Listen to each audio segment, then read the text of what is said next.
Hello നമസ്കാരം. ഇന്ന് ചെറിയൊരു ട്രിപ്പ് പോയാലോ? ഇന്ന് സൺഡേ ആണ് കേട്ടോ. ഞങ്ങൾ യാത്ര പോകുന്ന ദിവസം സൺഡേ ആണ്. അപ്പോൾ സാധാരണ നമുക്ക് ജൂൺ ജൂലൈ മാസങ്ങളിൽ പബ്ലിക് ഹോളിഡേയ്സ് ഇല്ലാത്തത് കൊണ്ട് തന്നെ സൺഡേ വലിയൊരു ട്രിപ്പൊന്നും പ്ലാൻ ചെയ്യാറില്ല. ചെറിയ ട്രിപ്പുകൾ മാത്രമേ പ്ലാൻ ചെയ്യാറുള്ളൂ കേട്ടോ. ഹോൾ ഡേ ട്രിപ്പൊന്നും ഇറ്റ്സ് ഇമ്പോസിബിൾ ശരിക്കും. അപ്പോൾ അതുകൊണ്ട് തന്നെ അങ്ങനെ പ്ലാൻ ചെയ്യാറില്ല. പക്ഷേ ഇന്ന് ഞങ്ങളൊരു ചെറിയൊരു ട്രിപ്പ് പ്ലാൻ ചെയ്തു.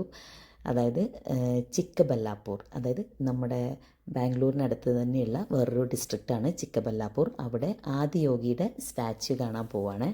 നമ്മളതിൻ്റെ പാർക്കിംഗ് ഏരിയയിലോട്ടെത്തി. നിങ്ങൾ കണ്ടില്ലേ, വരുന്ന സ്ഥലങ്ങളൊക്കെ അതിമനോഹരമാണ് കേട്ടോ. നമ്മുടെ നന്ദി ഹിൽസിനെയൊക്കെ അടുത്തായിട്ട് വരുന്ന സ്ഥലമാണ്. ഞങ്ങൾക്ക് ഇവിടുന്ന് ഏകദേശം ഒരു 60 to 70 കിലോമീറ്റേഴ്സ് ഉണ്ട്, ഡ്രൈവ് ഉണ്ട് ഇവിടുന്ന്. അപ്പം ഞങ്ങൾ ഏകദേശം ഒരു ഉച്ചയായി കേട്ടോ, ഒരു 1-1:30 അവിടെ എത്തുമ്പോഴേക്കും.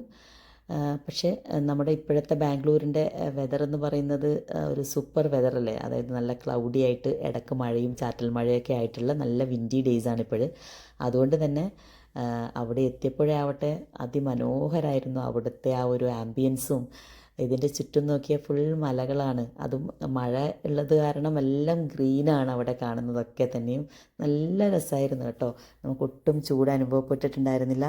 ശരിക്കും പറഞ്ഞു കഴിഞ്ഞാൽ ഒരു നല്ലൊരു എന്താ പറയുക, ഒരു വെരി പീസ്ഫുൾ ആയിട്ടുള്ള ഒരു ഇത്. എത്ര ക്രൗഡഡ് ആണെങ്കിൽ പോലും നല്ല രസമായിരുന്നു കേട്ടോ ശരിക്കും. ഞങ്ങളവിടെ ഏകദേശം ഒരു 3 മണിക്കൂറോളം നമ്മളവിടെ സ്പെൻഡ് ചെയ്തിട്ടുണ്ടായിരുന്നു. പിന്നെ ഞങ്ങൾ പിന്നെ അത്യാവശ്യം അവിടെ ഈറ്ററീസും കാര്യങ്ങളൊക്കെ തന്നെ ഉണ്ട് കേട്ടോ. അപ്പോൾ അതുകൊണ്ട് തന്നെ നമുക്കങ്ങനെ എന്താ പറയുക, അത്യാവശ്യമുള്ള സൗകര്യങ്ങളൊക്കെ ഉള്ളത് കൊണ്ട് തന്നെ നമുക്കൊരു ഹോൾ ഡേ വേണമെങ്കിൽ നമുക്കവിടെ സ്പെൻഡ് ചെയ്യാം. പിന്നെ ഇവിടുത്തെ ചെറിയ വഴിപാടുകളും കാര്യങ്ങളൊക്കെ ഉണ്ട്, ജലധാര പോലുള്ള കാര്യങ്ങൾ. പിന്നെ നാഗത്തിനൊക്കെയുള്ള പ്രത്യേക പൂജകളൊക്കെ ഉണ്ട് കേട്ടോ അവിടെ. അത് ഒരു പർട്ടിക്കുലർ ഡേയ്സിൽ മാത്രമേ ഉള്ളെന്നാണ് എനിക്ക് തോന്നുന്നത്. പിന്നെന്താണ് അവിടുത്തെ ശരിക്കും ഈ നമ്മൾ നോർമലി ഒരു വീക്ക് ഡേയ്സിൽ പോവുകയാണെങ്കിൽ ഇത്രയും ക്രൗഡ് ഉണ്ടാവില്ലെന്ന് എനിക്ക് തോന്നുന്നു. ഇതിപ്പോൾ വീക്കെൻഡ് ആയതുകൊണ്ട് തന്നെ നല്ല ക്രൗഡഡ് ആണ് അവിടെ.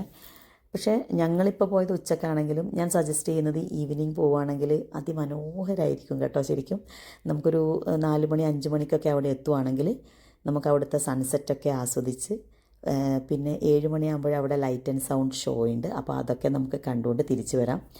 ഓൺലി തിങ് നല്ല ട്രാഫിക് ആയിരിക്കും ആ സമയത്ത്. അപ്പോൾ അതൊന്ന് മനസ്സിൽ കണ്ടുകൊണ്ട് വേണം നമ്മളത് പ്ലാൻ ചെയ്യാൻ വേണ്ടി കേട്ടോ.